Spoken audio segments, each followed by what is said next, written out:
ladzina amanu wa 'amilus sholihati wa tawassaw bil haqq wa tawassaw bis sabr. Shadaqallahul 'azim. Shadaqallahul 'azim. Thumma shadaqallahul 'azim. Wa nahnu 'ala dzalika minasyahidin wa syakirin. Walhamdulillahi rabbil alamin. Bersyukur kita kepada Allah dengan ucapan lafaz alhamdulillahi rabbil alamin, serta bersolawat pula kita kepada habibina wa maulana Muhammad sallallahu alaihi wasallam. Allahumma shalli wa sallim wa barik alaihi. Mudah-mudahan telah kita diakui sebagai umatnya di yaumil mahsyar. Amin ya rabbal alamin. Yang saya muliakan, yang saya hormati orang-orang tua kami, para BKM dan jajarannya yang tak bisa saya sebutkan satu persatu, ibu-ibu yang hadir pada malam hari ini. Mudah-mudahan semua kita dalam lindungan dan naungan Allah Subhanahu wa taala. Tidak terasa waktu begitu cepat berlalu ya Bu. Dari detik berubah menjadi menit, menit berubah menjadi jam, jam berubah menjadi hari, hari menjadi minggu, pekan, pekan menjadi bulan, menjadi tahun. 2021 sudah di belakang. Hari ini 2021. Jadi setahun yang lalu kita sudah lama nggak berjumpa ya Bu. Ya, tahun yang lalu ya. Tahun lalu itu 2020, hingga 2021. Lama kita nggak pengajian. Jadi saya menyambung tema kajian kita daripada pertemuan kita pada tahun 2020. Apa itu Ustaz? Masih seputar sholat. Kalau yang pertemuan yang lalu kita membahas tentang sholat ala Rasulullah SAW, itulah sholat yang wajib kita kerjakan. Mulai dari bangun tidur sampai tidak tidur kembali, itulah sholat subuh, sholat isya. Bangun tidur sholat subuh, mau tidur kembali, itulah sholat isya. Jadi saya tengok alhamdulillah ayah andanya pun ramai, ibu-ibunya pun alhamdulillah ramai. Ya. Jadi kalau kita tengok-tengok, mudah-mudahan jamaah kita ini semangat dalam mengaji, belajar agama. Jadi kalau ditanya Ustaz, ini kan masih suasana tahun baru Ustaz. Tahun baru kita itu bulan Muharram. Itulah bulan yang kita kenal Muharram, Safar, Rabiul Awal sampai Dzulqa'dah, Dzulhijjah. Itulah bulan-bulan di dalam Islam. Jadi yang kita peringati, ada yang datang bawa percun, ada yang pergi ke gunung, itu gimana Ustaz? Mungkin itu bukan sebagian daripada orang-orang Islam, tapi nggak tahu juga. Entah ada orang-orang yang tadi ikut merayakan juga, tapi nggak ada ya Pak ya. Insya Allah nggak ada. Jadi kalau kita bilang tahun baru Islam itu, itulah pada 1 Muharram, itulah yang harus kita merayakan. Jadi ada pun yang tadi malam orang sibuk menghidupkan mercon, dia beli ratusan ribu, dia bakar, kemudian naik ke angkasa berbentuk indah, tapi itu hanya sebentar dan uang pun habis. Jadi apa kaitannya? Kita ini hidup di negara Pancasila dan kita juga memakai kalender namanya kalender Masehi. Jadi ini hanya sebatas kita mengikuti saja, tetapi yang harus mesti kita pahami adalah itu kalender Hijriah. Jadi bedanya kalender Hijriah dengan Masehi apa Ustaz? Kalau kalender Hijriah itulah kalender Islam, dan hari yang paling mulia Sayyidul Ayyam itulah hari Jumat. Maka tengok kenapa di negara-negara Islam itu liburnya nggak hari Ahad Bu. Jadi hari apa Ustaz? Hari Jumat. Jadi saya Bu tinggal di Sairahpak, ada di situ toko emas. Nama toko emas itu Mas A. Tak usah saya panjangkan, menjaga kode etik jurnalistik. Jadi nama toko emas itu toko Mas A. Itu setiap hari Jumat saya nggak tahu kenapa itu tutup Pak. Padahal yang punya itu bukan orang Islam, orang kita Tionghoa. Tutup. Sebelahnya juga tutup. Itu yang masih saya pertanyakan. Dan kita orang Islam hari Jumat malah bukan datang ke masjid, malah sibuk kita kerja, gak habis-habis kerja kita. Kenapa? Itu tadi yang membuat kita gak berkah. Maka mudah-mudahan kita yang senantiasa memuliakan yang seharusnya dimuliakan, tidak malah sebaliknya memuliakan yang dihinakan oleh Allah Subhanahu wa taala. Hati dalam satu malam, jangan-jangan tadi malam kita ini juga termasuk yang kena atau terperangkap daripada itu semua. Apa Ustaz? Ketika pukul 12.00 terkadang ada anak-anak muda Islam kita, mereka menghidupkan mercun, mereka meniup trompet, mereka membakar kembang api. Maka dalam semalam dari Islam bisa berubah 3 agama. Kenapa begitu Ustaz? Kalau kita lihat orang Nasrani memanggil jamaahnya dengan panggilan lonceng. Kalau sudah malam tahun baru, seruni-seruni, kuat kurang kuat, besar kurang besar, betul? Kemudian setelah itu meniup trompet. Sengaja kita yang belikan, ayo jalan-jalan lah, itu ada trompet tuh, beli, wah beli. Anaknya suruh niup, bapaknya pun niup, mamanya pun niup, besok pagi bondokan. Pakai belau, biru-biru pipinya. Hati-hati orang Majusi, orang Yahudi khususnya, mereka memanggil jamaahnya dengan panggilan trompet. Dan ketika malam tahun baru pas 12 teng, orang-orang sibuk menghidupkan mercon api. Orang Majusi menyembah beribadah menggunakan api. Maka hati-hati dalam semalam bisa murtad keluar dari Islam. Kenapa? Karena Nabi mengatakan man tasyabbaha biqaumin fa huwa minhum wa husyira yaumil qiyamah ma'ahum. Siapa yang menyerupai suatu kaum maka samalah dia dengan kaum itu, dan Allah akan bangkitkan dia bersama orang-orang yang dia serupai. Ustaz, jadi kalau kami mengucapkan selamat Natal itu gimana Ustaz? Itu kan ucapan aja Ustaz. Ada yang berpendapat ya boleh, silakan aja, itu kan hanya ucapan. Ada yang seperti itu. Jadi saya tanya lagi sama bapak-bapak, dulu bapak nikah sama ibu, ngadap sama tuan kadi, sama wali nikah perempuan itu, yang bapak ucap itu apa? Kata-kata atau bukan? Kata-kata. Saya terima nikah Fulanah binti Fulan, maharnya 900.000 rupiah tunai. Itu kata-kata yang awalnya nggak sah, kalau dipegang nggak boleh, disentuh nggak boleh, tetapi dengan ada kata-kata saya terima nikah Fulanah binti Fulanah, maharnya tunai, sah. Itu hanya kata-kata. Seorang non-muslim kemudian dia mau sholat, nggak boleh sholat saja, harus ada passwordnya, kata sandinya apa? Itulah kalimat dua kalimat syahadat. 2 kalimat syahadat itulah berucap asyhadu an la ilaha illallah wa asyhadu anna muhammadar rasulullah. Itu kalimat kata-kata.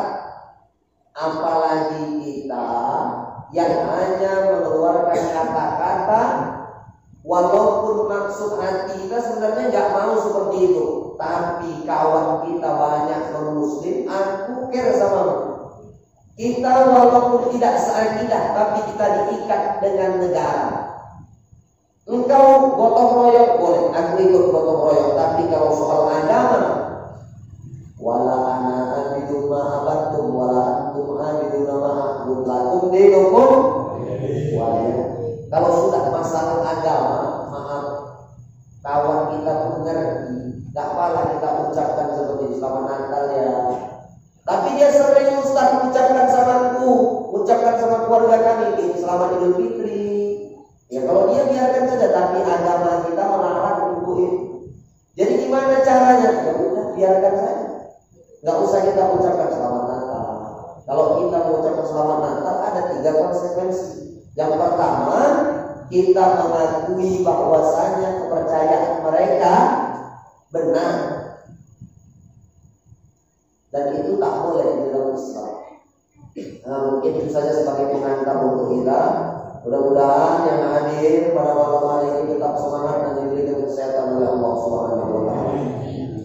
Jadi pada malam hari ini yang ingin saya sampaikan adalah sholat sunnah, macam-macam sholat sunnah yang pernah dilakukan oleh Rasulullah SAW dan para sahabat. Ibunda yang dimuliakan Allah Subhanahu wa taala, yang pertama sholat sunnah rawatib. Sholat sunnah rawatibnya apa Ustaz? Sholat yang senantiasa kita kerjakan sebelum sholat fardu dan sesudah sholat fardu. Contoh mulai dari tadi kita sholat subuh. Subuh itu sholat fardu. Ketika azan dikumandangkan, la ilaha illallah, kita yang hadir di masjid sholat 2 rakaat sebelum sholat subuh dimulai. Itulah disebut dengan sholat rawatib. Ustaz, kami sholatnya nggak di masjid Ustaz. Pas kebetulan badan kami nggak enak Ustaz, sakit, jalan ke masjid nggak sanggup. Atau Ustaz hujan deras lebat. Gimana Ustaz? Apa kami di rumah bisa sholat rawatib juga? Bisa. Ketika azan sudah berkumandang, selesai azan, nggak usah langsung sholat subuh. Jadi Ustaz sholat 2 rakaat. Kenapa gitu Ustaz? Nabi mengatakan, Raka'atul fajri khairum minad dunya wa ma fiha. 2 rakaat subuh lebih baik daripada dunia dan seisinya. 2 rakaat subuh lebih baik daripada dunia ini dan seisinya. Ibu punya bunga lompong, bunga apa cantik. Ibu punya emas banyak, emas ibu besar, emas ibu nggak hanya emas yang ibu pakai, emas nama suami ibu Anto, mas Paiko besar, tapi lebih hebat lagi daripada dunia dan seisinya. Sholat 2 rakaat sebelum subuh. Maka bapak-bapak yang masbuk ketinggalan datang ke Masjid Baitur Rahman, jangan untuk melusungkan sholat 2 rakaat sebelum sholat fardu subuh. Boleh Ustaz? Boleh. Jadi jangan pernah tinggalkan 2 rakaat sholat sebelum sholat subuh. Sholat itu disebut dengan sholat rawatib. Sholat apa saja yang ada sholat rawatibnya Ustaz? Kalau dia sebelum sholat fardu disebut dengan sholat qobliyah. Qobliyah itu artinya sebelum, karena berasal dari kata bahasa Arab qoblun, artinya sebelum, qoblah sebelum. Jadi sholat yang sebelum kita menunaikan fardu ada sholat qobliyah. Yang pertama qobliyah subuh. Jadi habis azan subuh sholat berapa? 2 rakaat. Berlanjut masuk waktunya zuhur. Berapa rakaat Ustaz? Zuhur 4 rakaat. Kalau 2 Ustaz boleh, tapi dianjurkan oleh Rasulullah 4 rakaat. Jadi siap azan sebelum sholat zuhur, sholat dulu 4 rakaat. Cara mengerjakannya gimana Ustaz? 2 salam, 2 salam. Gimana Ustaz? Macam sholat subuh, 2 assalamualaikum, bangkit lagi 2. Kemudian apa lagi Ustaz? 2 rakaat sebelum asar. 2 rakaat sebelum asar. Setelah asar masuk maghrib. Tapi maghrib ini dia sunnahnya ghairu muakkad, tak begitu dianjurkan. Ada dia 2 rakaat setelah azan maghrib. Tapi kan waktu maghrib itu singkat, jadi hampir kita ini tak pernah melakukannya. Di masjidnya ada habis maghrib sholat 2 rakaat? Tak ada, karena sunnahnya ghairu muakkad. Di Perbaukan ada kitab alias. Karena memang fardu sebelum sholat maghrib itu ada, tapi kurang begitu dianjurkan. Kalau sholat boleh. Jadi kalau misalnya sholat di rumah, di masjid di sini di Baitur Rahman ini nggak ada seperti itu. Ya kita sholat di rumah sendiri boleh. Misalnya keadaan memang nggak memungkinkan berjamaah di masjid, setelah azan sholat 2 rakaat boleh. Jangan pula nanti ini sholat apa nih? Apa ada sholat sunnah 2 rakaat sebelum sholat maghrib? Ada, tapi kurang dianjur. Jadi saya sampaikan supaya ibu-ibu ayah kita tahu ada 2 rakaat qobliyah sebelum sholat maghrib. Kemudian isya. Sebelum sholat isya tadi kita sholat 2 rakaat. Sholat semacam ini disebut dengan sholat sunnah rawatib. Paham? Itu qobliyah. Qobliyah itu artinya sebelum. Tetapi setiap selesai kita sholat fardu yang 5 waktu subuh, zuhur, asar, maghrib, isya, ada namanya sholat ba'diyah. Ba'diyah itu diambil dari kata ba'da, artinya sesudah. Maka kalau kita kapan kita wirid tempat kakak itu? Ba'da isya. Ba'da itu artinya setelah. Kadang ada juga yang mubazir, kapan kita wirid tempat kakak itu? Ba'da zuhur, setelah zuhur. Udah ba'da setelah lagi. Boros. Fabi boros. Jadi ba'diyah itu artinya sesudah. Sholat apa saja yang ada ba'diyahnya Ustaz? Kita urutkan dari sholat subuh. Ada nggak ba'diyah habis subuh? Nggak ada. Kenapa? Karena setiap selesai sholat subuh nggak ada sholat lain, kecuali ada sholat ganti atau qodho. Qodho itu artinya ganti. Contoh, dulu kita pernah meninggalkan subuh 4 tahun misalnya nggak sholat subuh. Jadi setelah kedepannya rajin sholat subuh, yang dulu diganti boleh seboleh. Jadi siap kita sholat subuh sholat, tapi sholatnya jangan di masjid. Kenapa? Nanti jadi fitnah. Ini buat aliran baru nih. Orang siap subuh nggak ada sholat pagi, sholat apa?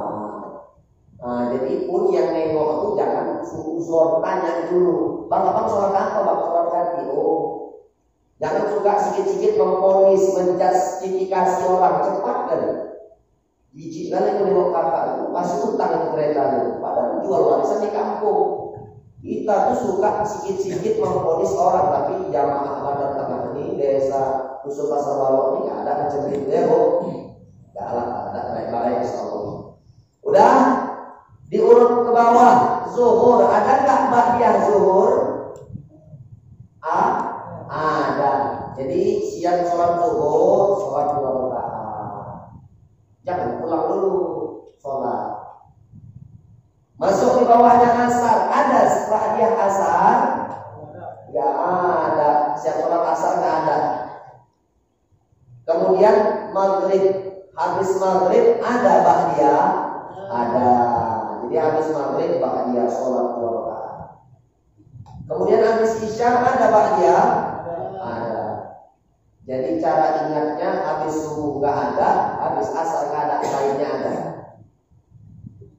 Ya, kalau tadi qobliyah subuh ada, zuhur ada, asar ada, maghrib tak ada, tapi isya ada.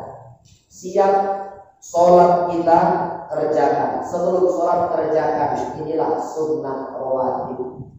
Apa manfaatnya Ustaz? Senantiasa pahala-pahala yang kurang sempurna dengan adanya sholat rawatib ini akan disempurnakan oleh Allah Subhanahu wa ta'ala. Maka ibunda yang dimuliakan Allah Subhanahu wa ta'ala, jangan pelit-pelit waktu untuk sholat sunnah rawatib. Ini kadang-kadang Allah yang wajib aja udahlah, gak usah yang sunnah-sunnah dikerjakan. Berpahala kita mengerjakan yang sunnah itu. Rasul itu yang sunnah itu tak pernah ditinggalkan. Yang sunnah itu jadi wajib sama Rasulullah. Maka ibunda ayah kita yang dimuliakan Allah, sholat wajib kita kerjakan, di bawahnya sholat sholat sunnah rawatib dikerjakan. Sampai sini ada pertanyaan? Ada? Mana tahu ulang paham yang ini tadi, biar saya ulang lagi. Paham? Ada Ustaz sedikit. Apa itu Pak? Tentang sholat rawatib. Ya. Disunahkan juga untuk membaca ayat. Sholat sunnah rawatib ini sama macam kita sholat seperti biasa. Dibaca juga ayat bagus, tak dibaca pun tidak apa-apa.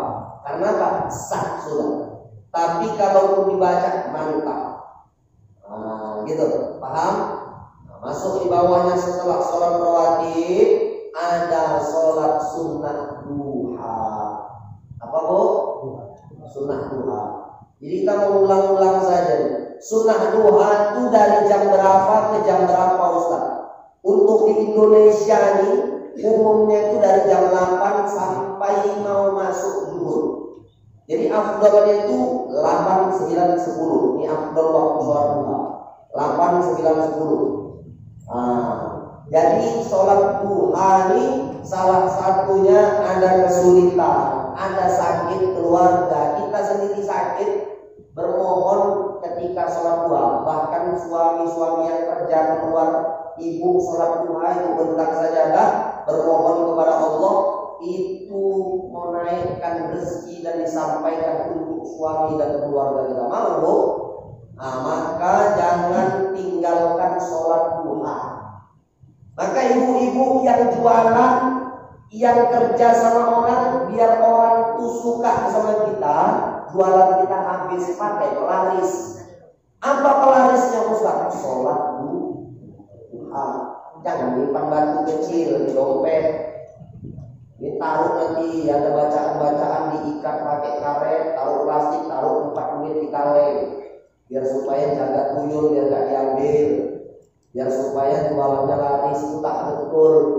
Bisa ujung-ujungnya jadi syirik. Syirik itu tak diampuni oleh Allah. Mati masuk neraka. Kenapa? Syirik itu salah satu dosa besar. Jadi gimana pakai pelarisnya Ustaz? Amalkan sholat sunnah duha. Apa yang dibaca Ustaz? Sama seperti kita sholat biasa.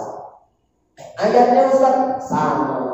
Kalau hafal surah As-Sams, wasamsi wa duha, panjang Ustaz ya hafal.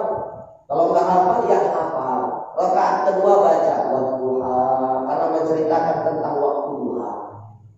Ini kadang-kadang ada juga model orang bertanya orang itu, wah apa? Kalau sholat duha itu ayat yang bagus dibaca surah apa wah? Surah duha. Satu lagi wah As-Sams, wasamsi wa duha. Waktu yang nanya usianya udah tua. Jadi wah kalau ayat lain nggak bisa, harus itu. Terakhir waktu nggak sholat Pak. Kenapa? Mau nafal tuh terletak rokok, nggak hafal-hafal. Sampai diminum bakaran Quran tadi itu biar katanya lancar. Malah waktu susah nafas jadinya minumnya salah. Maka di kertas-kertas terbakar. Jadi nggak betul. Jadi caranya gimana Ustaz? Kalau kita hafal ayat kursi, baca ayat kursi. Kalau kita hafal An-Nas, baca An-Nas.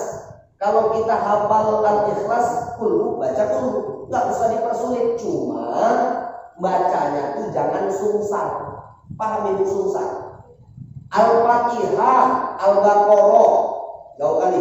Dari An-Nas, Al-Ikhlas. Dapat Al-Ikhlas dulu atau surah An-Nas? Al-Ikhlas. Nah, rakaat pertama itu baca Al-Ikhlas. Jangan baca An-Nas, baru baca Al-Ikhlas. Urutannya itu kalau ya angka 1, 2, 3 yang dibaca pertama itu angka 1. Jangan tiba-tiba 2 baru balik ke 1. Nah, itu namanya sungsang. Makruh hukumnya. Jadi kalau jadi imam baca ayat itu urutannya itu harus pas.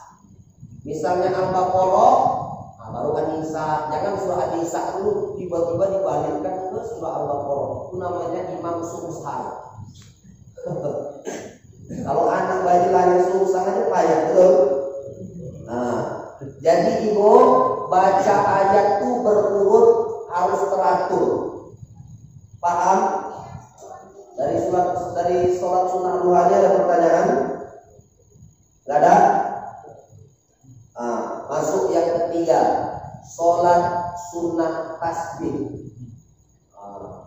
Sholat sunnah tasbih ini boleh nggak berjamaah Ustaz? Kalau untuk belajar, untuk syiar boleh. Tapi prakteknya sholat sunnah tasbih ini tak pernah dibuat Nabi berjamaah. Jadi yang selama ini ada berjamaah Ustaz, kalau untuk syiar boleh. Kalau untuk syiar boleh. Sholat yang pernah dikerjakan Nabi berjamaah itu yang pertama sholat tarawih berjamaah di masjid. Kemudian sholat Idul Fitri, Idul Adha, sholat istisqa, minta hujan. Udah berapa? Yang pertama Idul Fitri, ya 4. Jadi sholat yang ada dikerjakan Nabi berjamaah, Idul Fitri, Idul Adha, istisqa, kemudian sholat tarawih. Jadi kalau sholat tasbih ini nggak ada dikerjakan berjamaah. Tapi kalau untuk sebatas syiar boleh. Gimana sholat tasbih ini Ustaz? Sholat tasbih kalau dia ngerjakannya waktu siang. Kalau siang itu berarti nggak ada bulan, masih diterangi sama matahari. Ngerjakannya itu 4 rakaat, tapi 1 salam. 4 rakaat 1 salam. Sama macam kita sholat tadi, sholat isya 4 rakaat 1 salam.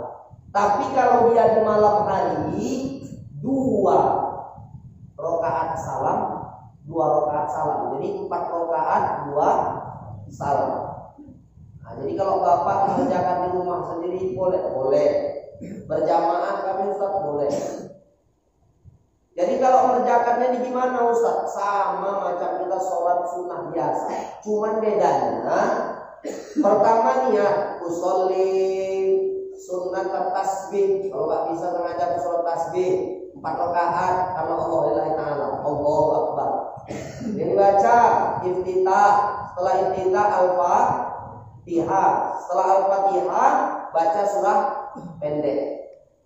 Siap baca surah pendek, lam yalid wa lam yulad wa lam yakul lahu kufuwan ahad. Sebelum rukuk baca tasbih sebanyak 15 kali. Setiap baca Fatihah, kemudian baca surah, selesai baca Fatihah dan baca surah pendek, baca tasbih 15 kali. Lainnya 10. Yang pertama itu jadi 15. Apa yang dibaca? Subhanallah, alhamdulillah, wala ilaha illallah, wallahu akbar. Bersama-sama. Subhanallah, alhamdulillah, wala ilaha illallah, wallahu akbar. Gampang kan Bu? Gampang Pak? Bapak baca, Ibu baca 15 kali. Kemudian setelah itu baru rukuk. Baca seperti biasa. Subhana rabbiyal azim wa bihamdi 3 kali. Tapi setelah baca itu baca lagi tasbih berapa kali? 10 kali. Sama macam tadi. Subhanallah, walhamdulillah, wala ilaha illallah, wallahu akbar. Berapa?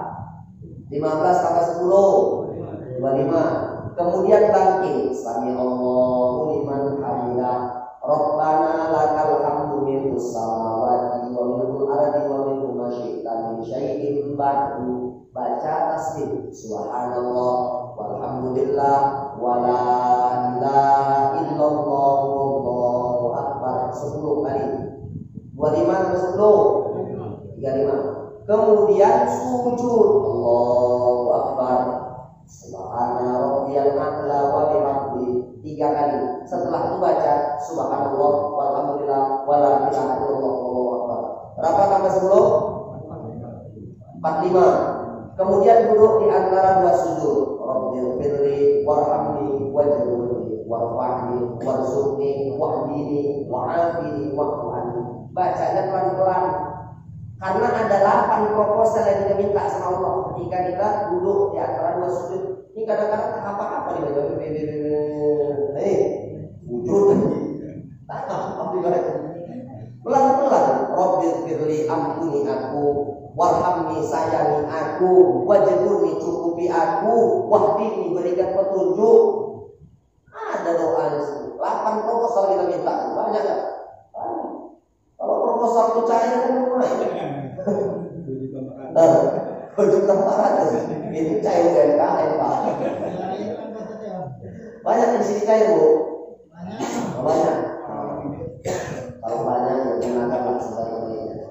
Karena kalau proposal itu cair, masya Allah, senang dia. Jadi dibaca, setelah baca duduk di antara 2 sujud, baca lagi tasbih. Subhanallah, alhamdulillah, wala ilaha illallah, wallahu akbar. 45 tambah 10. Berapa? 55. Kemudian sujud lagi, baca sama subhanallah wa bihamdihi, baca tasbih lagi 10. Berapa jadinya? 65. Kemudian sebelum kita naik baca lagi 10. Berapa? Nah, jadi 1 rakaat itu tasbihnya 75. Jadi 4 rakaat 75 kali 4 berapa? 300 tasbih yang kita baca. Tapi kalau sholat sendiri Ustaz lupa kalau Ustaz ngitung 1 sampai 7 ya kan apa ngitung, apa mungkin bawa kalkulator. Nah, jadi para ulama banyak yang berselisih pendapat tentang sholat tasbih ini juga. Karena kalau kita sholat tasbih ini, kita itu sibuk menghitung tasbih yang kita baca. Rakaat pertama itu sebelum kita rukuk 15. Kemudian rukuk 10 sampai semuanya itu jadi 75. Tapi paling tidak kalau ada acara macam sholat tasbih bersama, ibu ayah kita ini tahu. Jadi yang dibaca itu subhanallah walhamdulillah wala ilaha illallah. Kemudian ketika terakhir rakaat keempat, kita tuh sebelum salam bil alamina innaka hamidum majid, baca tasbih 10 kali. Karena sebelum naik tadi kita kan baca tasbih. Nah, jadi ketika rakaat terakhir tetap itu dibaca dan jadi jumlahnya 75 juga. Kalau tak dibaca itu 110. Nah, paham? Ibu paham? Paham atau hafal ya? Udah, jadi ibu sholat tasbih ini manfaatnya dosa kita akan dihapuskan oleh Allah. 2020 banyak silap, lisan kita mungkin bercakap berkata yang tak tepat, suami kita marahi atau dikodohkan, padahal nggak boleh kita bilang itu sama suami. Mungkin dengan sholat tasbih dihapuskan oleh Allah Subhanahu wa Ta'ala. Udah berapa tadi Bu? Yang pertama tadi sholat rawatib, kedua sholat duha, ketiga sholat tasbih, keempat ada namanya sholat istikharah. Sholat istikharah ini gunanya untuk apa Ustaz? Untuk bimbang hati agar mantap hati. Contoh, ibu mau menikahkan anak ibu yang perempuan, calonnya 2. Ada si Lukman, anak toki lembu. Ada si Rudi, anak toki sawit. Bingung ibu, ya Allah yang mana lah jadi bakal calon menantu aku. Bingung ibu, sholat 2 rakaat. Gimana niatnya Ustaz? Usolli sunnatal istikharah. Kalau pakai bahasa Arab, kalau nggak pakai bahasa Arab, sengaja aku sholat sunnah calon menantu 2 rakaat karena Allah billahi ta'ala. Allah, ini kan bakal mau dipilih calon menantu. Ya niatnya itu kan sampai sama Allah. Yang penting itu ngerti sholat 2 rakaat. Gimana Ustaz sholatnya? Tetap yang dibaca niat, kemudian baca iftitah, kemudian Fatihah, surat pendek 2 rakaat. Setelah itu salam. Cara mengetahuinya gimana Ustaz? Apa nanti ada tulisan calon menantu Lukman anak toke lembu? Bukan. Itu nyuwuk bapak-bapak nyari nomor. Tapi nggak bapak-bapak sini ada. Jadi gimana Ustaz? Nanti hati ibu dimantapkan oleh Allah Subhanahu wa Ta'ala. Macam ada yakin ibu enggak? Bakal menantu kita juga si Rudi anak toke sawit. Kenapa begitu? Setelah ditengok-tengok lahannya lebih luas rupanya daripada punya si Lukman dulu. Nah, itu salah pula matre namanya. Jadi gimana Ustaz? Kita tuh memilih menantu tuh tak apa banyak-banyak. Asal-asal. Nah, asal ada rumah, asal ada mobil, asal ada kebun sawit, sama juga ya. Enggak, dalam Islam tuh memilih menantu tuh kalau dia laki-laki dua syaratnya. Apa Ustaz? Idza ja'akum man taradawna dinahu, kalau datang kepada wahai ayah seorang laki-laki bagus agamanya, wa husnul khuluq, bagus akhlaknya, fajawwizu, nikahkan mereka. Jadi syaratnya dua, bagus agamanya, akhlaknya bagus, nikah. Jadi nggak usah kepala banyak-banyak. Ini kadang-kadang kalau nggak ada mobil Avanza-nya, datang ke rumah nggak mau. Kalau nggak ada kebun karetnya tak mau. Ibu cari yang kaya. Rupanya setelah menikah anak ibu jadi samsak, dijadikan untuk apa namanya? Untuk dihantami, dihajar, biru-biru anak ibu. Kenapa? Rupanya suaminya dengan tangan. Kenapa bisa begitu Ustaz? Kita memilih tak tepat. Jadi gimana caranya? Walaupun hidup sederhana, walaupun baju sederhana, walaupun serba sederhana, mana lagunya? Asalkan utang tak punya, enak tidur, enak makan. Insya Allah hidup kita akan berkah, akan tenang. Kenapa bisa begitu Ustaz? Karena punya calon menantu atau menantu kita yang dekat sama Allah. Ini kadang-kadang kita dengar rumah kita beredeng dengan rumah anak kita nangis, anak kita rupanya berkelahi. Tapi kalau dekat dengan orang yang ahli agama, bangun kita tengah malam, anak menantu kita mengaji. Ar-Rahman Allamal Qur'an khalaqal insan. Ditengok mana yang mengaji kok nampaknya nggak ada, rupanya tengok-tengok rupanya handphone. Orang nggak tidur. Oh udah senang kali kali, mantap kali menang 2 kali. Rupanya handphone yang mengaji. Insya Allah kalau ibu memilih yang baik, insya Allah nanti akan dipertemukan juga dengan yang baik, Pak. Baik. Kuncinya itu dari kita dulu. Kita kalau mau dapat menantu baik, kita sama suami harus baik juga. Jangan kadang-kadang lebaran minta maaf nangis sampai jatuh di tikar tuh. Udah bang, abang di atas saja pun di bawah. Suami menurut di bawah. Udah bang, abang di atas saja. Aku yang salah bang. Nangis dicium tangan suami. 3 hari setelah hari raya Idul Fitri nggak ada beras, uang belanja pun seret, monyong bibir naik ke depan diikat karet pun bisa. Merepet 4 halaman. Jadi apa artinya nangis 3 hari Idul Fitri semalam? Tapi ibu-ibu sini nggak ada. Ibu-ibu sini insya Allah solehah ya Pak. Ibu kalau mau minta uang belanja, minta sama Allah. Minta sama Allah, tapi kuat-kuat. Minta sama Allah. Pas mintanya itu dekat dengan telinga kuping suami. Insya Allah datang uang belanja. Ibunda yang dimuliakan Allah Subhanahu wa taala, salat istikharah. Jadi nanti ada rasa mantap di hati kita, insya Allah segala urusan akan dimudahkan. Hanya untuk jodoh saja Ustaz tidak. Mungkin orang menyuruh kita, Pak Sapi, Pak Suwito, Pak Ilyas, Pak Pandi, udahlah. Bapak jadi pejabat aja. Kami rasa Bapak mampu jadi kepala desa ini, Banten Tengah. Bingung dia. Bingung. Sholat istikharah minta sama Allah, ya Allah, aku cocok nggak jadi kades? Cocok nggak? Minta sama Allah dengan catatan awak udah soleh, udah layak. Tapi kalau di warung masih main togel, masih laga ayam, bertanya kepada ya Allah, aku pantas nggak ini? Pantas nggak ini? Ada pula nyawa, nggak pantas.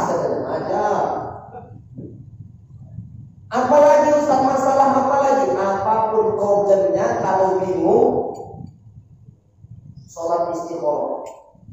Ustaz, aku bingung Ustaz. Bini aku kan satu Ustaz. Jadi mau aku tambah lagi Ustaz.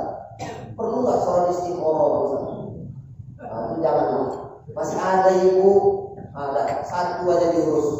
Ini kadang-kadang satu aja belum terurus lagi buka cabangnya kan Bu. Kasih aja racun Bu. Ustaz yang baca gitu. Ya. Insya Allah bapak-bapak kita ini setia sama istrinya karena Khadijah itu masih hidup tak mau Rasulullah menikah. Meninggal Khadijah baru Rasulullah menikah. Nah jadi jadi dalil juga apa? Kalau masih ada ibu di rumah, apalagi hadir malam ini, jangan menikah dulu. Satu aja dulu. Nah satu aja dulu. Ya kan Bu? Nah satu nggak habis-habis kan itu. Ibunda yang dimuliakan Allah Subhanahu Wa Taala. Sholat tasbih sudah, sholat rawatib sudah, sholat istikharah sudah, kemudian sholat tahajud. Ya, sholat tahajud ini kapan dikerjakan Ustaz? Sholat tahajud ini dikerjakan ketika kita bangun tidur malam. Jadi kalau belum bangun tidur bukan sholat tahajud, jadi satu sholat lain. Beda sholat lain sama sholat tahajud. Kalau sholat lain itu dia tak parah tidur. Jadi kita habis isya ini tak tidur kita. Udah siap sholat isya, kemudian sholat kita, itu namanya sholat lain, sholat malam. Tapi kalau sholat tahajud, walaupun tidur semenit, 2 menit, yang penting hilang kesadaran, udah tak sadar lagi kita bangun, sholat tahajud. Afdal tahajud itu jam-jam berapa Ustaz? Sepertiga malam. Jadi jam berapa? Jam 1, jam 2 sampai mau masuk subuh. Nah, sholat tahajud. Apa manfaatnya Ustaz? Ditinggikan derajat sama Allah Subhanahu Wa Taala. Kalau kita dipuji, ditinggikan derajat sama manusia, nggak ada apa-apanya, bongak itu semua. Kenapa? Mati kita orang sudah berpaling sama kita. Tapi kalau Allah Subhanahu Wa Taala yang meninggikan derajat kita, mati pun kita akan ditinggikan tetap oleh Allah Subhanahu Wa Taala. Jadi mulia di mata manusia belum tentu mulia di hadapan Allah. Tapi kalau mulia di hadapan Allah, sudah tentu mulia di hadapan manusia. Kadang-kadang orang ini lebih suka mencari mulia di hadapan manusia. Siapa itu? Para penjilat. Kenapa bisa begitu Ustaz ya? Para penjilat itu gitu. Atau bahasanya anto, angkat kolor. Angin sana, angin sini, biar supaya dia tuh naik namanya. Kan gitu. Tak perlu anto sini. Nggak perlu menjilat agar terlihat, nggak perlu menggonggong agar ditolong, nggak perlu menggigit agar berduit, karena hidup maaf nggak seperti seekor anjing. Maaf bahasa kasarnya. Ustaz kok bahasa kasar Ustaz? Di Al-Quran ada itu. Walaupun dia haram bagi manusia, tapi jenisnya sudah ada di dalam surga. Kok bisa gitu Ustaz? Ashabul Kahfi itu mati di dalam goa dan mereka salah satu pemuda yang akan masuk surga. Hebat gak? Hebat. Tapi jangan karena itu aku bilang ini besok jamaah Dusun Pasar Bawah itu beli anjing rame-rame. Karena kalau orang yang nyerang anjing maaf, malaikat rahmat gak mau masuk rumah. Malaikat rahmat gak mau masuk rumah. Rezeki moral ke rumah kita gak jadi. Kenapa? Ada seekor anjing. Jadi malaikat rahmat gak mau dekat, gak mau. Cukup malaikat rahmat, malaikat mau masuk. Mau 17 ekor anjing waktu masuk malaikat gak ada. Jadi jangan mentang-mentang itu ya aja nih gak masuk malaikat nih, gak ada. Bahkan yang punya anjing seanjing pun tinggal zaman malaikat. Gak ada cerita. Jadi kalau merah anjing itu gimana Ustaz? Maaf Bu, gak diperkenankan di dalam Islam. Bahkan dalam riwayat yang lain kalau kita miara seekor anjing, pahala kita itu berkurang 1 hari itu 1 kilo. 1 kilo itu sebesar gunung Uhud. Pahala kita, bayangkan. Pahala belum ada sebanyak sebesar gunung ini berkurang lagi. Berkurang. Anjak. Jadi yang hari ini ada anjingnya gak lepaskan. Kasihan orang. Jangan lagi untuk miara seekor anjing.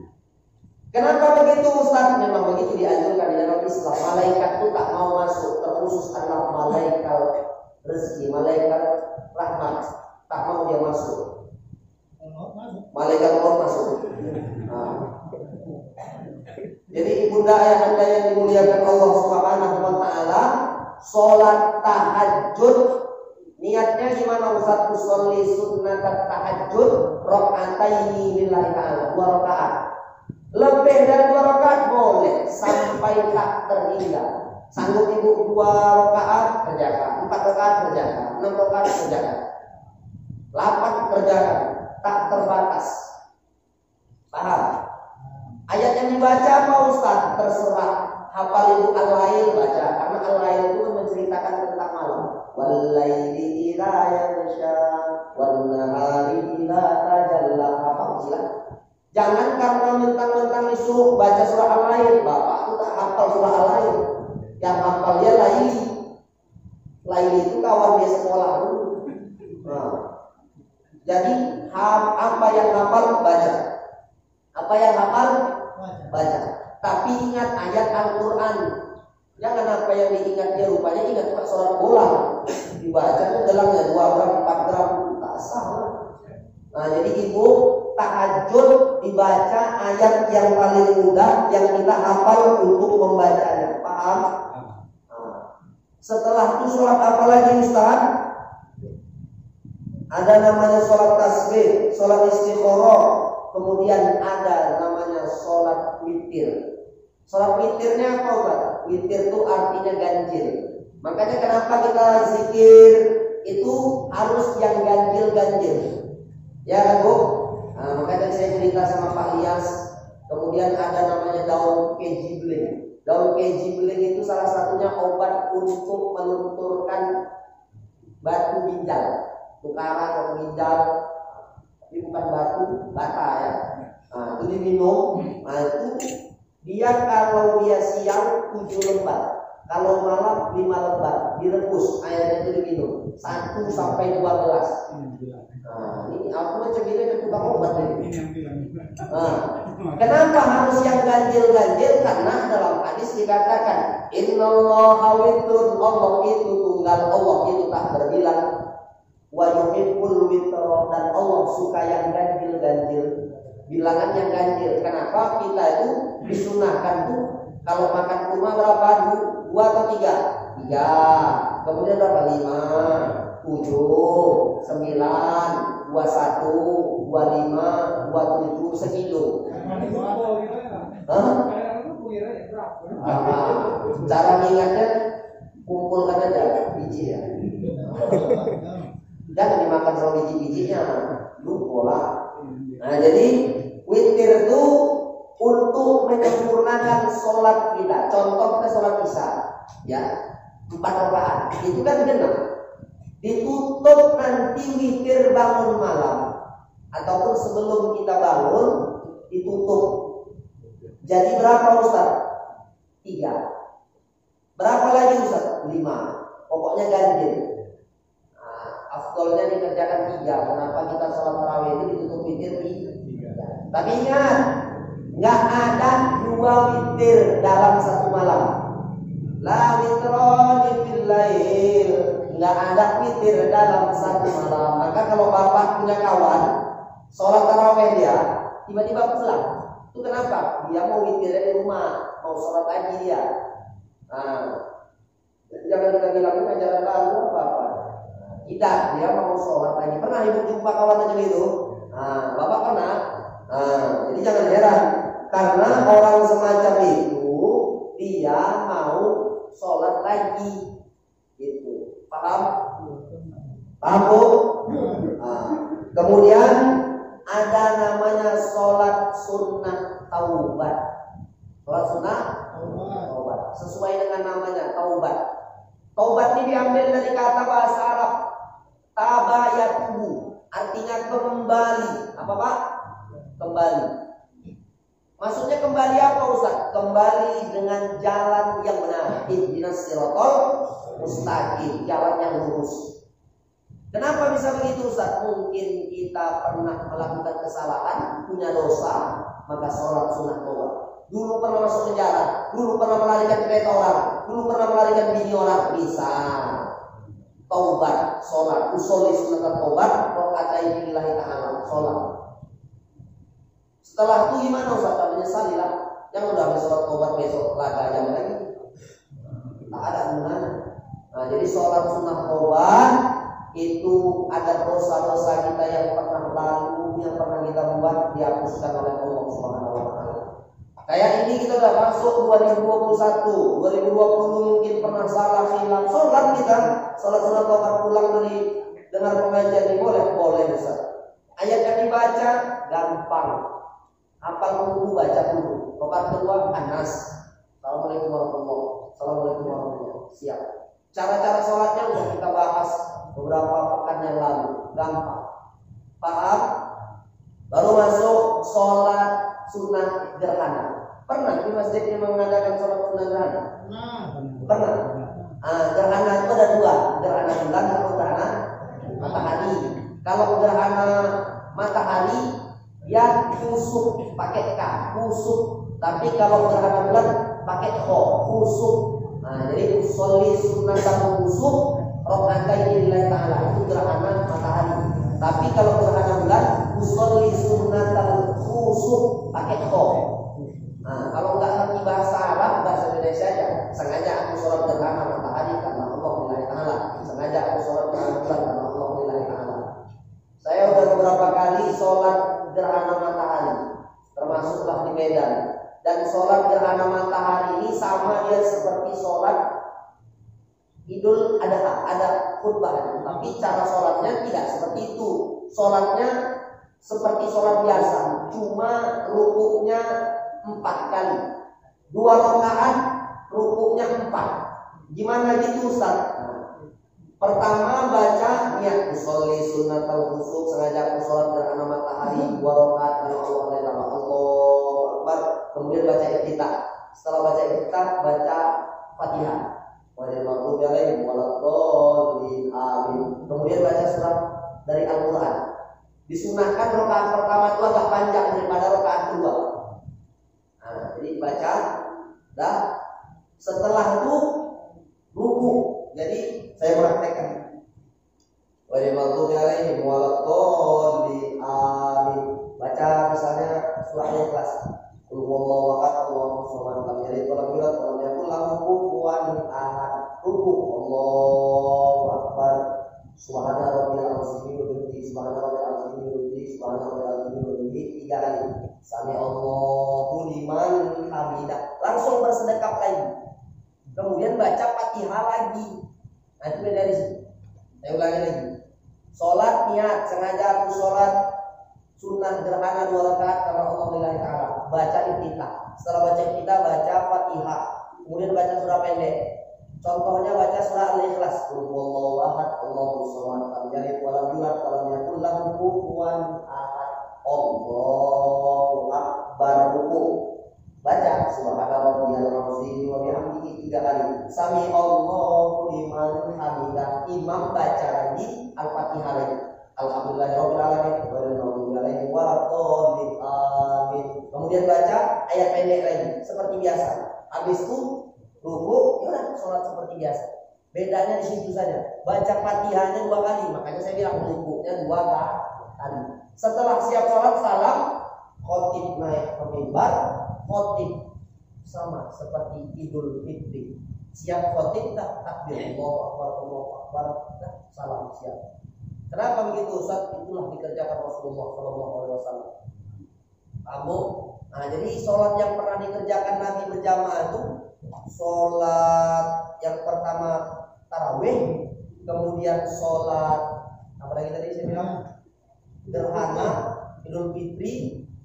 Nah, kalau sholat apa tadi tasbih itu untuk syiar boleh, tapi tidak dicontohkan sama Nabi. Tapi kalau kita kerjakan sepanjang untuk syiar boleh. Paham? Nah, ada lagi sholat sunnah yang belum saya jelaskan. Sholat hajat. Sholat sunnah hajat ini Bu, apa yang mau kita hajatkan? Contoh anak kita belum ada, tak hamil istri kita Pak, udah bolak-balik datangi dukun beranak, biar supaya hamil 14 kali datangi dukun beranak, mana dukunnya yang hamil? Istri mana hamil. Datang makan tugi lah, kayak gembung perut bapak itu hamil. Biar kata subur, doa sama Allah, sholat sunnah hajat. Mana Ustaz? Sengaja aku sholat sunnah hajat 2 rakaat sama Allah lillahi ta'ala. Waktunya kapan saja boleh, kecuali waktu yang diharamkan untuk sholat. Contohnya habis subuh, tak boleh sholat. Habis asar, habis apa lagi? Pokoknya yang diharapkan sholat di situ. Kalau memang ada kesempatan waktu, bangun di malam hari sholat hajat. Niatkan apa yang kita minta. Misalnya suami kita, ya Allah, suamiku mau dimutasi jauh ke Papua, takut dia nanti datang wilayah cucu aku lah pakai tombak, ya Allah, matilah dia di sana. Dari Jano aku di Pasar Baru. Sholat dia tak pindah bapak ke sana. Biar supaya dia tak nikah lagi, sholat aja bisa. Doakan yang bagus, doakan yang elok, insya Allah akan dikabulkan oleh Allah Subhanahu wa Ta'ala. Ini dia yang terakhir, sholat istisqa. Apa ini sholat istisqa, Ustaz? Sholat minta hujan. Ini juga pernah dilakukan Nabi berjamaah. Sholatnya gimana, Ustaz? Sama seperti sholat biasa. Sholat istisqa ini sama. 2 rakaat dan dia ada khotib. Sholatnya ini berjamaah. Jadi misalnya nih di kampung kita nih, di Bandar Tengah nih, di Dusun Pasar Balok nih, udah 6 bulan nggak hujan-hujan, kerontang, air habis, pajak air bersih, harus sholat. Bilang sama Pak Syafi'i ya, kita musyawarah, kita adakan sholat istisqa. Siapa nanti khotibnya? Pak Lias saja, Pak Fadlian. Gampang itu. Pak Syafi'i juga bisa. Sholat minta hujan. Insya Allah habis sholat itu langsung hujan. Banjir terus. Rondam lagi. Minta surutkan balik.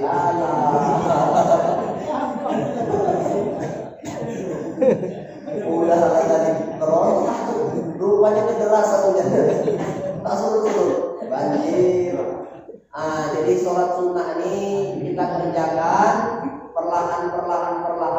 Insya Allah menambah sholat yang wajib kita. Paham Bu?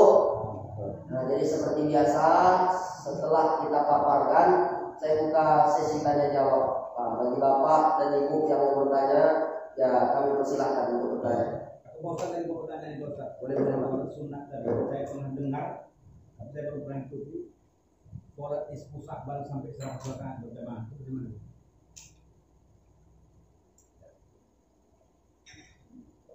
Sholat isku sakbal sampai 100 rakaat itu berjamaah. Ya, saya sampai saat ini belum pernah melakukan sholat itu. Karena sholat tarawih yang 11 rakaat itu kadang-kadang banyak yang bolong. Apalagi 100. Orang nanti 100, udahlah kau aja lah. Saya sampai saat ini belum dapat dalil tentang sholat nisfu Sa'ban. Tapi kalau puasa nisfu Sa'ban, ada dalil. Nisfu itu artinya separuh. Sa'ban, bulan Sa'ban. Jadi bulan Hijriah itu ada 12 juga Pak, sama macam bulan Masehi. Kalau Januari, Februari, Maret, April, Mei, Juni, Juli, Agustus, September, Oktober, November, Desember 12. Bulan Masehi, bulan Hijriah juga ada 12. Muharram, Safar, Rabiul Awal, Rabiul Akhir, Jumadil Awal, Jumadil Akhir, Rajab, Sya'ban, Ramadan, Syawal, Zulqa'dah, Zulhijjah. Jadi 12. Jadi Sya'ban itu bulan yang berapa itu? Muharram, Safar, Rabiul Awal, Rabiul Akhir, Rajab, Sya'ban, bulan 6. Jadi Sya'ban itu bulan 6 di kalender Hijriah. Itulah bulan-bulan Islam. Itu harus hafal juga, ibu-ibu udah hafal. Kembali balik. Karena jarang ditengok ya.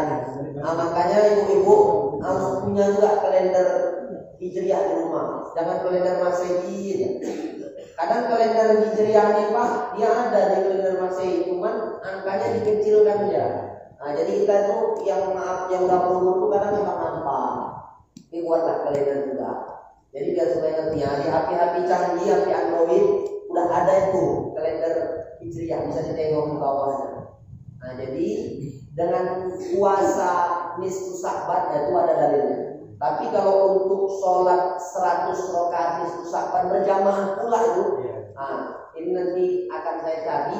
Kalaupun ada nanti dalilnya, ada sumbernya, nah, nanti kita kupas. Saya sampaikan sama jamaah dan Bapak lihat semuanya. Insya Allah. Ada yang lain? Ya. Taubat tadi waktunya itu malam siang boleh dikerjakan. Oke, mantap. Sholat sunnah taubat, artinya taubat ini kembali menyesali dosa-dosa yang pernah kita buat. Waktunya ini bagusnya kapan Ustaz?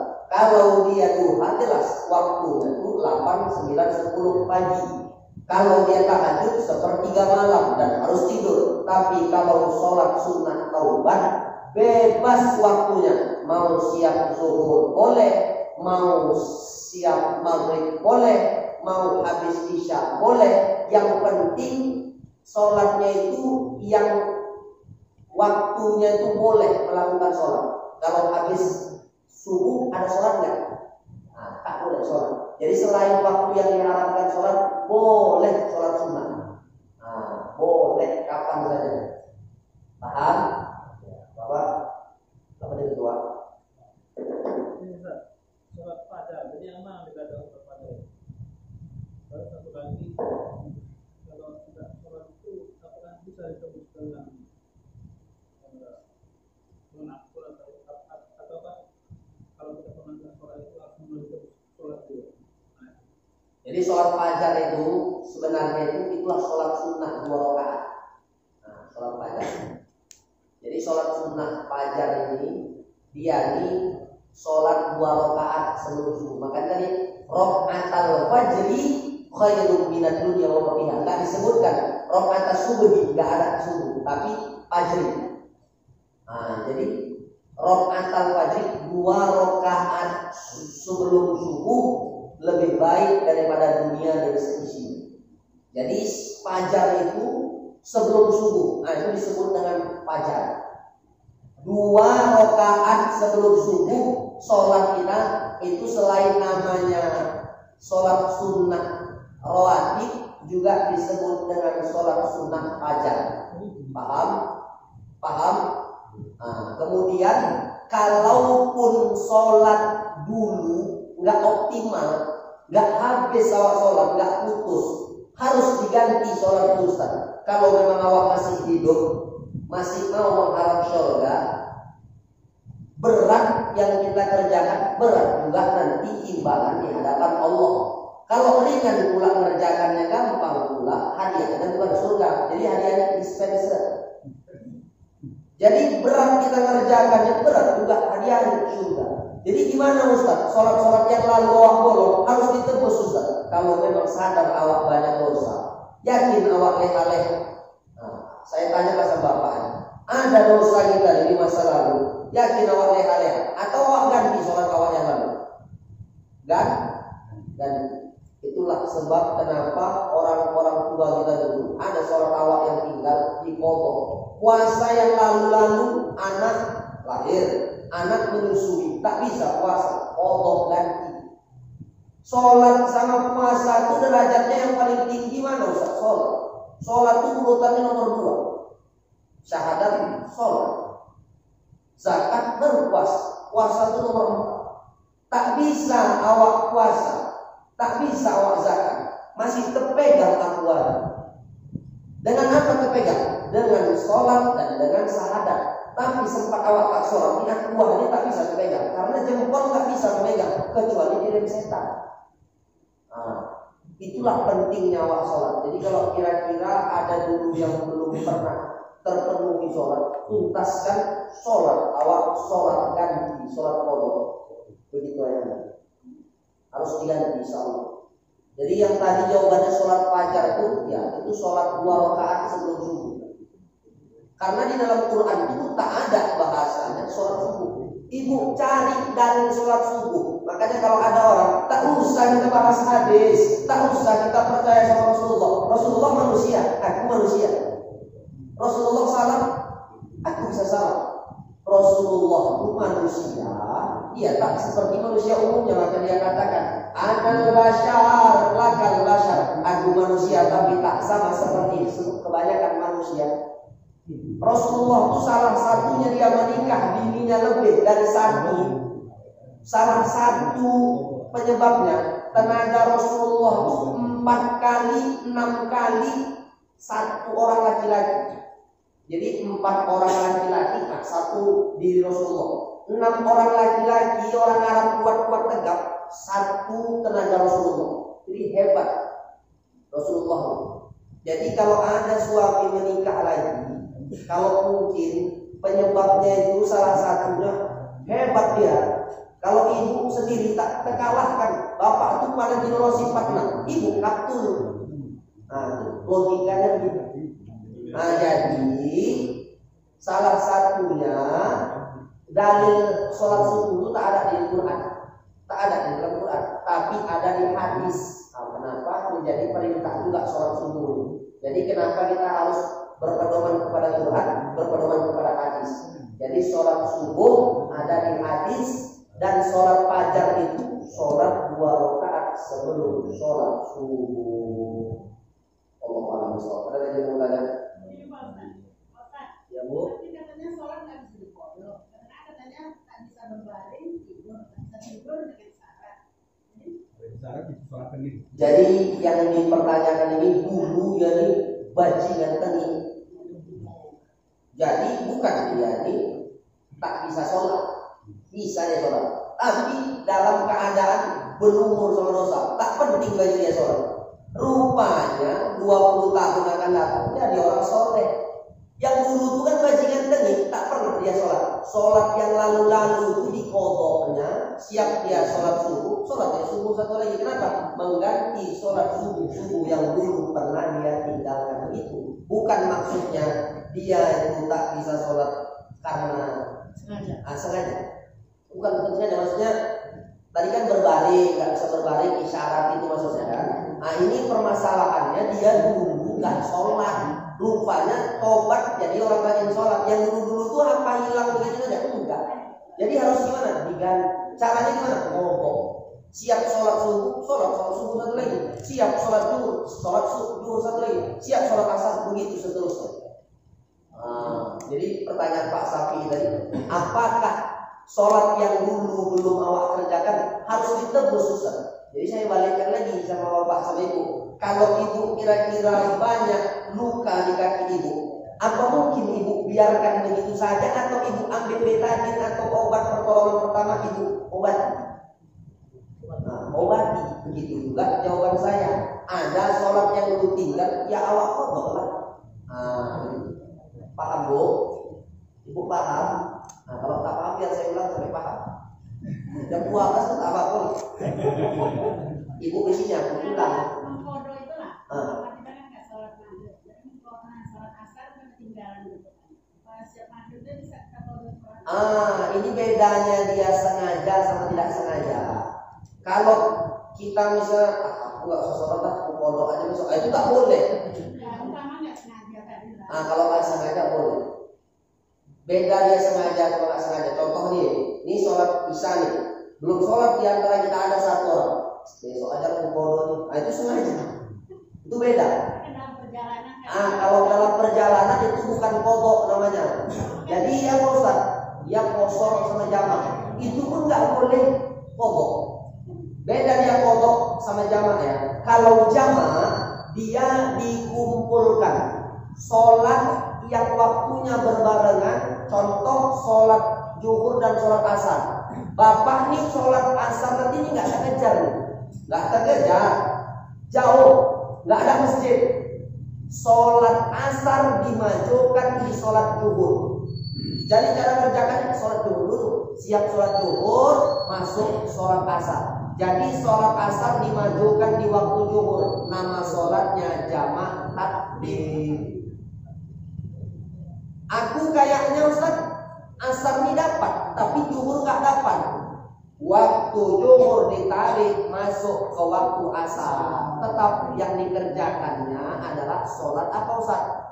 Ada dua pendapat. Waktu yang masuk itu waktu zuhur atau waktu asar? Waktu asar mau dikerjakan. Tapi ada juga dua pendapat. Sholat yang ketinggalan pertama kali, sholat zuhur sama sholat asar, mana yang paling pertama? Zuhur dulu baru asar. Pilih bapak, pilih ibu mau yang mana. Nah, jangan bingung. Kalau waktu zuhur nggak sempat, tarik di waktu asar. Yang dikerjakan mana? Boleh zuhur dulu, boleh asar dulu. Yang tak boleh apa? Tiba-tiba sholat maghrib, itu nggak boleh. Udah, kadang kita ini banyak pencing orang.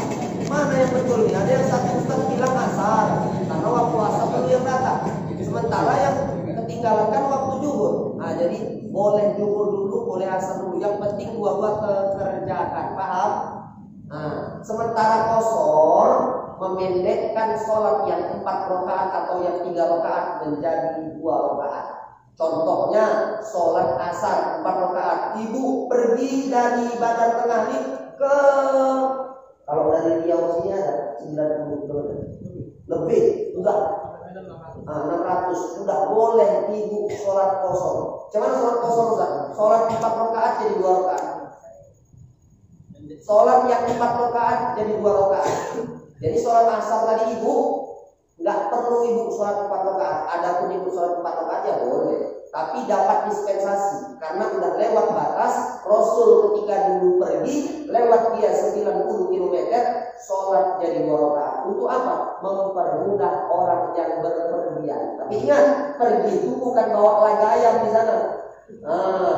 Entah misalnya tempat saudara mau pesta, pas pulang di sana di jalan, boleh. Jadi ibu jamak sama qashar sama qadha beda. Kalau qadha itu khusus memang sholat misalnya pingsan subuhnya akan datang baru dia bangun lagi. Oh malah dia bilang. Ketika dia sadar dulu barulah dia sholat yang dia tinggalkan. Tanya sama orang yang jaga, aku sholat apa jam 3? Tahu pingsan hari Selasa, sadar kau hari Rabu. Berarti sholat itulah yang kau ganti. Kita ganti. Gitu. Tahu Pak? Banyak tinggalin dulu. Kalau banyak, ya udahlah. Ganti aja nggak apa-apa. Jadi rupanya Ustaz selama ganti ini lebih banyak aja yang meninggalkan daripada ganti. Insya Allah tak usah ibu ragu, tak usah ibu bimbang. Kenapa? Ikhlas tulus kita mengerjakan itu, yang lalu-lalu akan terhapus dengan nanti yang akan datang. Yang intinya kita memang mau menembus. Kayak orang Islam ada mu'alaf, ya kan? Dia non muslim, ucap syahadat. Rupanya satu hari dia bersahadat, besok pagi tinggal. Itu kan ibarat anak bayi. Tapi jangan karena ini besok ibu murtad. Aku cuma suruh lagi mau dibongkar-bongkarin sama mereka. Bisa. Allah maha besok. Ada lagi yang mau bertanya? Apakah ada dalilnya ketika orang meninggal sudah setia untuk melakukan sholat atau puasa? Kalau dalil untuk orang yang membayar fidyah untuk sholat atau yang sejenisnya, sampai saat ini saya belum dapat dalilnya. Tapi kalau untuk sebagai sedekah pun, karena ada sahabat Nabi, Ummi Matas, ibuku telah meninggal.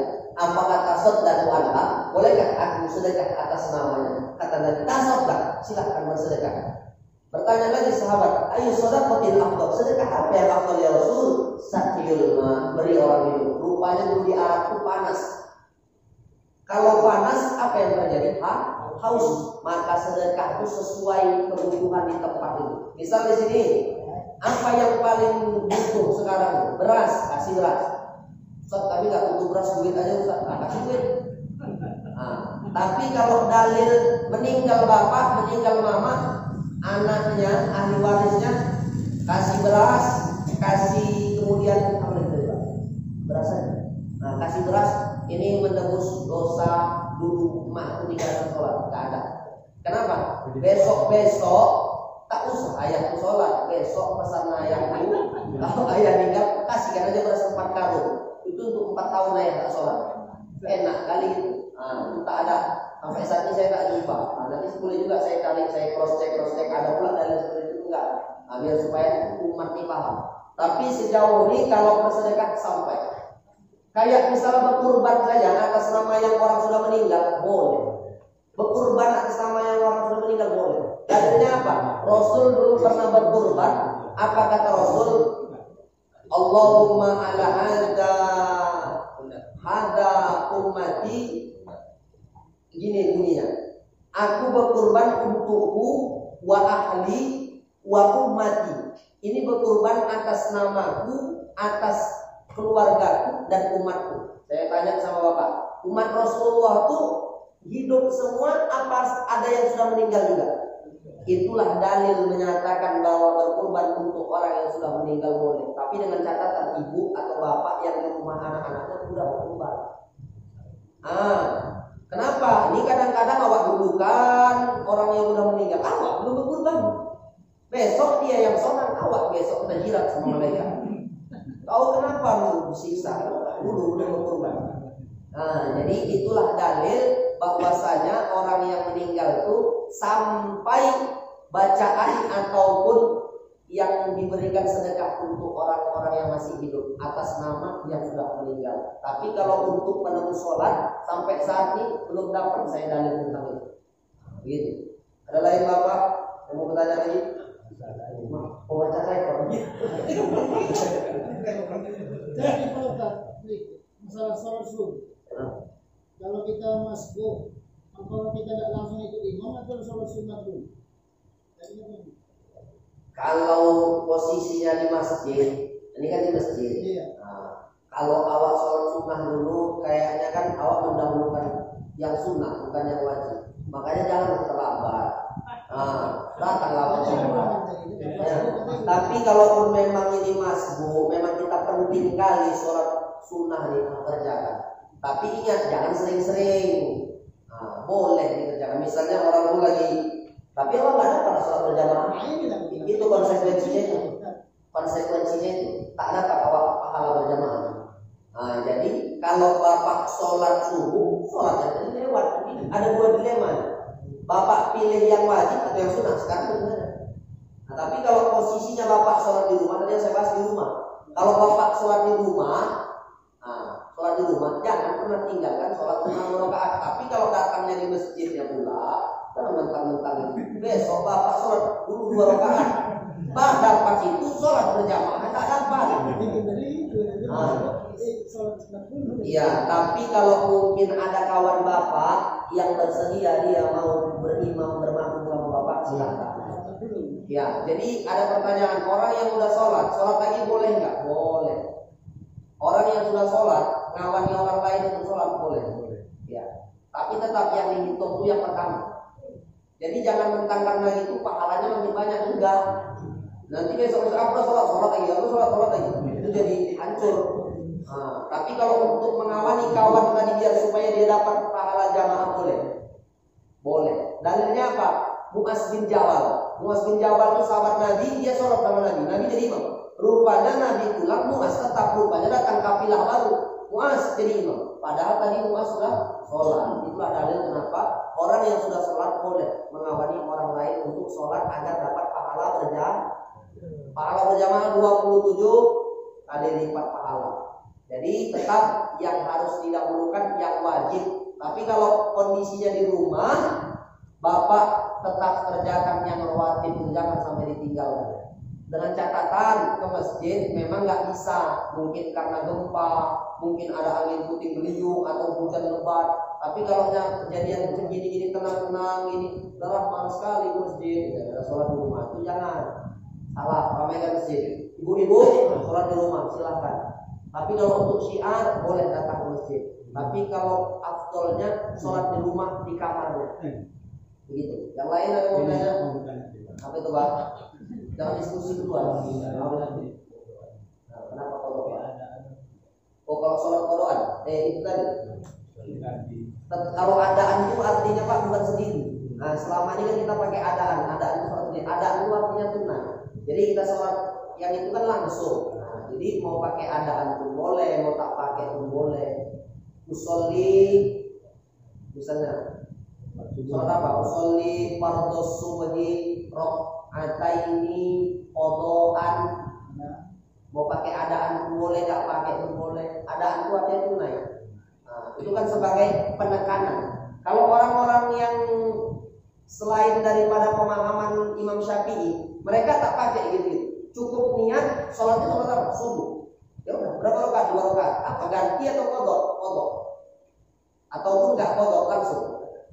Imam Syafi'i membuat seperti itu kenapa? Supaya berbarengan niat kita itu sama sholat kita itu hubungannya. Jadi Imam Syafi'i ini kehati-hatiannya tinggi. Jadi Bapak kalau besok mau sholat pakai qadhaan adaan boleh, nggak pakai pun boleh, sah sholat. Orang nggak pakai lapas saja sah, apalagi cuma beda qadhaan sama adaan atau nggak pakai adaan, sah, boleh. Paham? Masya Allah. Nggak ada lagi? Ya. Sholat juga. Jadi apa ancaman dari orang yang tidak sholat? Mantap nih. Ancaman orang yang tak sholat. Ada dialog di dalam Al-Quran surah Al-Munafiqun. Apa kata Allah? Allah ini bertanya sama orang yang sudah berkalah di tanah di dalam kubur. Artinya sudah tak ada lagi di dunia. Kita ini ada dimensi dunia barzakh atau disebut dengan alam kubur. Orang yang di alam kubur ini bisa dia nengok, bisa juga nampak kita. Karena ada 3 pendapat. Orang yang baik tempatnya illiyin, di tempat yang mulia. Itulah orang-orang yang mati syahid, para anbiya, para rasul-rasul. Itu berada di tempat illiyin, orang-orang soleh. Kemudian orang-orang jahat, penyabu, pelaga ayam, pembohong, penipu, nah itu berada di tempat sijil, tempat yang hina, neraka, kabar saja. Tapi ada maha kuasa Allah, ruh itu bisa dibalikkan ke rumah. Makanya ada istilah kalau nanti Lebaran, Idul Fitri datang, ruh itu rumah nangis dia datang ke rumah. Ya Allah punya kuasa. Kapan saja ruh itu dipulangkan, Allah punya kuasa. Siapa yang bisa menengok ruh? Ada. Siapa itu? Rasulullah SAW. Kenapa begitu? Ketika peristiwa Isra wal Mi'raj, Rasulullah ketika Mi'raj naik ke langit 1, 2, 3, nengok bagaimana kondisi surga, kondisi neraka. Bisa nengok Rasulullah, bisa. Maka ditengoklah di situ di dalam neraka ada lidah digunting panjang, ditarik digunting panjang. Kenapa? Orang yang suka menggibah mengumpat. Jadi ruh itu bisa balik, bisa datang. Maka ada istilah, kemana Oci? Kemana Pak Cik? Mau jarak. Tadi malam mimpi datang pula uyut kami itu, katanya lama kuburannya tak dijarahi. Bisa jadi memang betul Allah memberikannya dia hilang. Bisa jadi itu dari setan. Nah, maka hati-hati. Dengan apa kita mengetahui ini? Dengan amalan-amalan kita sehari-hari. Kalau kita mungkin banyak berbuat maksiat, bisa saja yang datang itu setan. Tapi kalau kita sholat, senantiasa berzikir mengingat Allah, bisa saja itu memang datang panggilan dari Allah Subhanahu wa Ta'ala, dimasukkan melalui mimpi kita. Ya orang saja yang memimpi Rasul katakan, "Faman ro'ani faqad arani." Siapa yang menengok bermimpi aku, maka itu adalah aku. Karena setan nggak bisa menyerupai wajahnya. Baru hari ini kan viral, bagaimana gara-gara mimpi dipidanakan. Nah, jadi cukup kalau mimpi itu ya kita saja, nggak usah bicarakan sama orang. Nah, kalau bicarakan sama orang takutnya gila nih. Takutnya nanti jadi fitnah. Nah, nanti tangkap lagi dibubarkan. Udah. Nah, jadi apa lagi cerita tadi? Apa itu? Ya, terus pertanyaannya tadi apa? Jadi pertanyaannya untuk ancaman orang yang meninggalkan sholat tadi, Allah berdialog sama orang yang di dalam kubur. Masalakakum fi saqor. Apa yang menyebabkan kalian itu masuk neraka sakor? Neraka itu ada 7. Jahim, Jahannam, baru Jahim, Jahannam, Utoma, Hawiyah, Wail, Sa'ir, Sakor. Nah, ada 7. Saya ulangi. Jahim, Jahannam, Utoma, Hawiyah, Wail, Sa'ir, Sakor. Salah satu nama neraka yang 7 ini untuk orang yang meninggalkan sholat masuk neraka Sakor. Neraka sakor ini gimana Ustaz? Khusus untuk orang-orang yang meninggalkan sholat. Bahkan dalam riwayat dikatakan orang yang tak pernah sholat, nanti masuk dia ke dalam kubur, keluar ular itu panjangnya itu 1000 tahun perjalanan. Bukan botak itu 1000 tahun perjalanan. Itulah dengan kukunya berdiri kita ditundukkan masuk lagi ke dasar tanah, diberikan lagi dihantam sama ular sakor. Kenapa bisa begitu Ustaz? Itu ancaman untuk orang-orang yang meninggalkan sholat. Ayatnya berlanjut, masalah nakum bisakor, kenapa kau masuk neraka sakor? Orang yang di dalam kubur itu menjawab, lam nakum minal musallin, kami dulu orang yang tak pernah menegakkan mendirikan sholat. Putus kata Elias. Iya, surah Al-Munafiqun. Bukan lagi hadis, Al-Quran. Kenapa kalian tak sholat? Kenapa kalian tak mendirikan sholat? Kitalah nanti yang bisa memberikan jawaban di hadapan Allah Subhanahu wa Ta'ala. Maka mudah-mudahan sholat isya kita berjamaah apa yang kita Baitur Rahman. Kalau udah rame, insyaallah bencana mau datang ke Bandar Tengah ini ke Nusa Kalau udah mikir-mikir dosa. Orang rajin sholat, bercahaya masjid kita.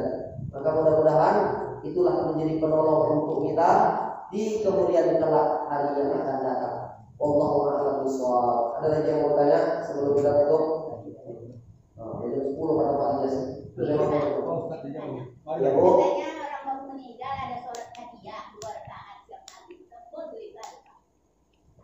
Sholat hadiah untuk orang yang sudah meninggal. Misalnya emaknya meninggal, kita hadiahkan sholat dengan catatan untuk dia diringankan gitu. Sampai saat ini saya belum dapat itu. Anda pun yang bersumber dari mana, tak orang-orang tua kita dulu. Makanya yang saya masukkan, yang saya bahas tadi, yang memang bersumber dan ada memang dalil-dalilnya yang pernah dikerjakan tadi.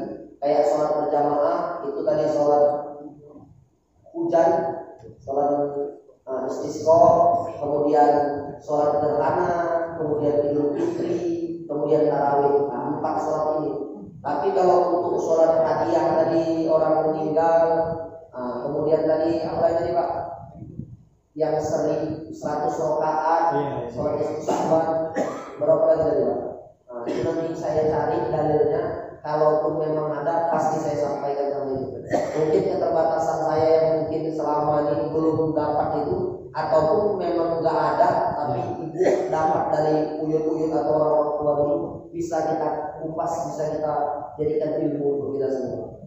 Yang lain ada, kalau tidak ada, kita dengan doa.